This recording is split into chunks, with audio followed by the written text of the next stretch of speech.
ಮಹಾರಾಷ್ಟ್ರ ರಾಜಧಾನಿ ಮುಂಬೈ ನೆಲದಲ್ಲಿ ನಿಂತಿದ್ದೇನೆ. ಕರ್ನಾಟಕ ಸರ್ಕಾರ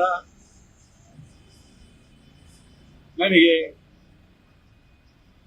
ಭಾರಿ ರಕ್ಷಣೆಯನ್ನ ಕೊಡಬೇಕಾಗಿತ್ತು.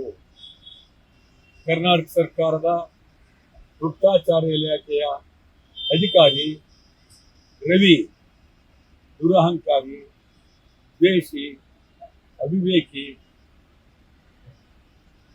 ಗೌರವ ಇಲ್ಲ.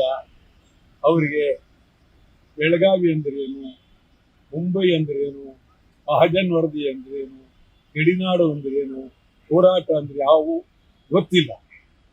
ನಾವು ಇದನ್ನು ಸರ್ಕಾರ,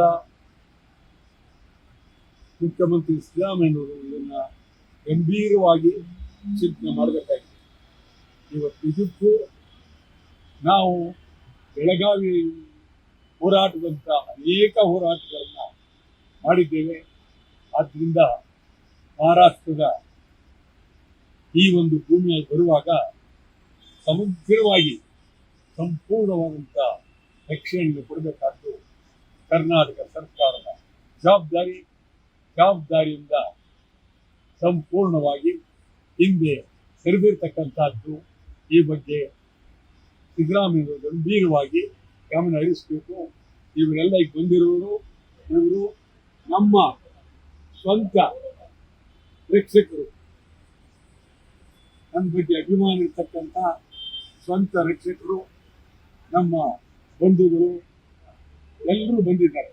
ಆ ದೃಷ್ಟಿಯಿಂದ ನಾನು ಬೆಂಗಳೂರಿಗೆ ಬಂದು ಸಮಗ್ರವಾಗಿ ಕನ್ನಡ ಪರ ಸಂಘಟನೆಗಳನ್ನು ಸಭೆಯೆಲ್ಲ ಕರೆದು ಮುಂದೆ ಭಾರಿ ಹೋರಾಟ ಮಾಡಬೇಕಾಗುತ್ತೆ. ಸಮಗ್ರ ಕನ್ನಡಿಗರಿಗೆ ಈ ವಿಚಾರವನ್ನ ಮಹಾರಾಷ್ಟ್ರ ಭೂಮಿಯಿಂದ ತಿಳಿಸ್ತಾ ಇದ್ದಾರೆ.